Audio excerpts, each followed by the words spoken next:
First and foremost, this is the article that we choose to discuss. Why we choose this article? Firstly, it is because to do a comparative analysis. Next, to understand about context in the article. The last one is to clarify an information, either it is true or not. There are two authors of this article. The first one is Sarah Rollen. She is Professor of Religious Studies, specialist on Christian texts, studies the social history of early Christianity. She also written and published numerous scholarly articles. And the other author is Herbert Berg. He is scholar of religion, specialist on the nation of Islam.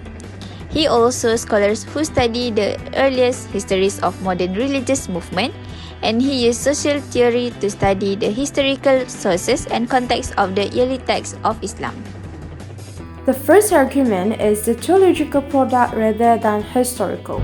So, the real question here is why they care so much about theological and historical sources? And what the meaning of the theological sources?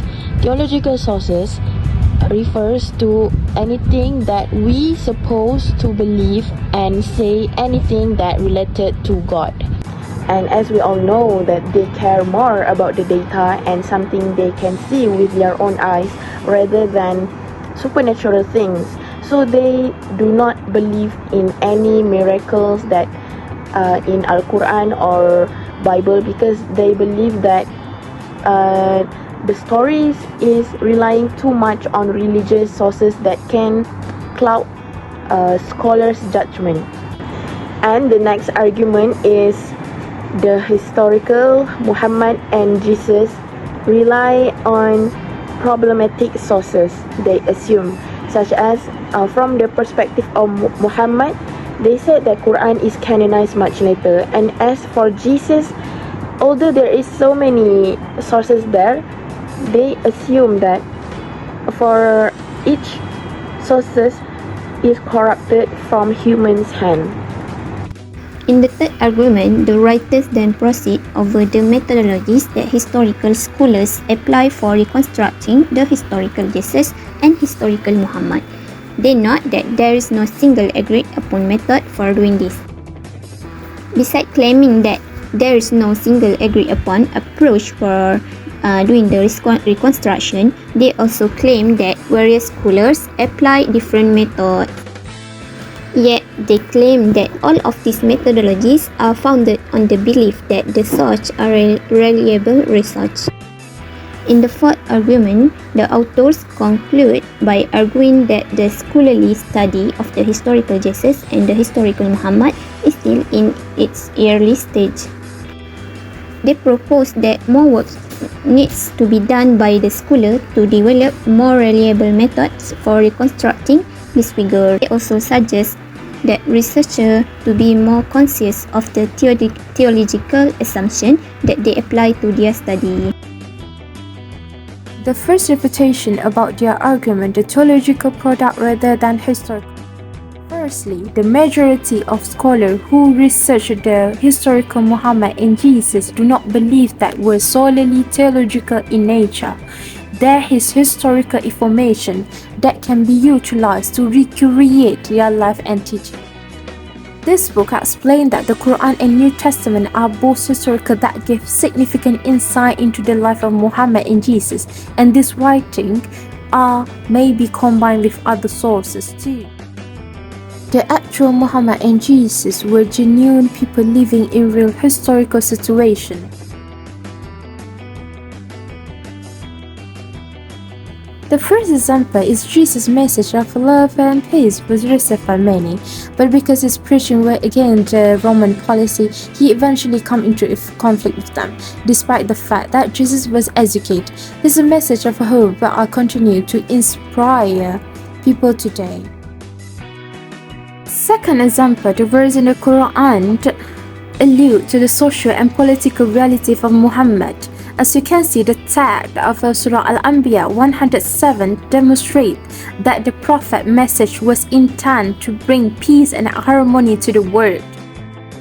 Thirdly, is the historical study of Muhammad and Jesus is an ongoing process.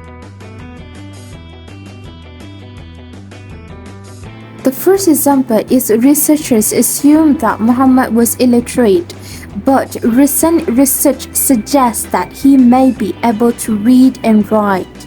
Second example is researchers thought that Jesus was born in Bethlehem, but recent evidence suggests that he was born in Nazareth. Second refutation about their argument, the historical Muhammad and Jesus are reliable sources.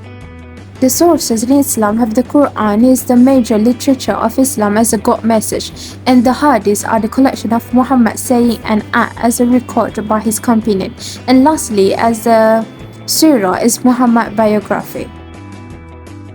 These sources give an independent proof of Muhammad's existence as well about his life and teaching, which aid in reconstructing a more realistic image of the historical Muhammad.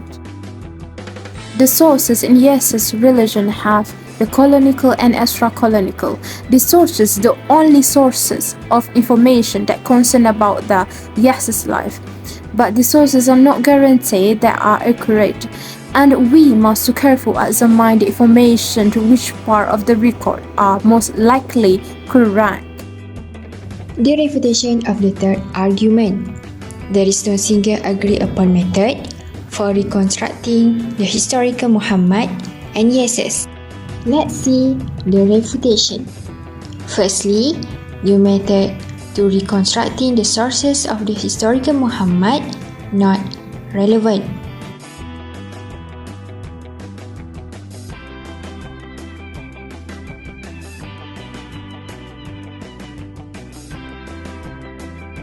Second point of third refutation, which is new method to reconstructing the sources of the historical Jesus not relatable.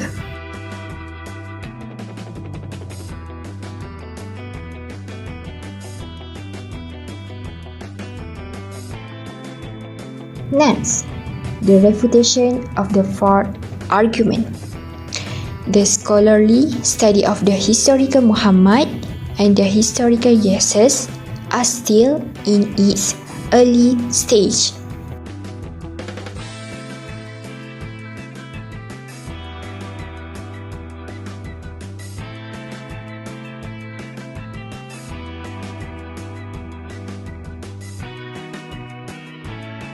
So, as we can see here, there is a book that we can refer to get more information about Muhammad and Jesus. This book explains about Muhammad and Jesus, presents a factual analysis of the two most influential men of all time. It also about can balance historical comparison with shatter false image. Next, conclusion. As we have read this article, there are many differences of opinions, writings and beliefs between the scholars of Muhammad and Jesus. Muhammad scholars wrote less of theological texts than did Jesus scholars. The sources possessed by Muhammad scholars have fulfilled all the questions because they refer to the authentic sources left by the Prophet Muhammad alone. Whereas for Jesus scholars, they do not have an authentic sources because Jesus did not leave any of his writings. Muhammad and Jesus scholars can in their writings share their opinions with each other to compare and evaluate the methods and theories they use. Most of the methods they are using: first, read theological texts as historical texts. Second, evaluating the miracle stories as based on memories of real events. Third, using historical contextualization to situate the events and actions of the figure within their social, political and religious context. By sharing their opinions, they can find out whether the facts are true or false and learn new facts that are correct. In addition, Jesus scholars also need to study the entire core of the Quran to find its truth instead of accusing the Prophet Muhammad as its author. Al-Quran is not a book whose history, language and content are taken from the teachings of Judaism, but Al-Quran is the word of God that no one can make similar verses as in Al-Quran. Orientalists who say Muhammad is the author of the Quran is an absolute fact. This is because Prophet Muhammad was a person who could not read and write. While in the Quran, there are various sciences such as sociology, biology, economics, and many other sciences that can fulfill human nature throughout the ages. So, the accusation that Prophet Muhammad is the author of the Quran is baseless and thinks the accusation is based on lies. Therefore, it is unlikely that scholars of Muhammad and Jesus would have the same opinion on everything.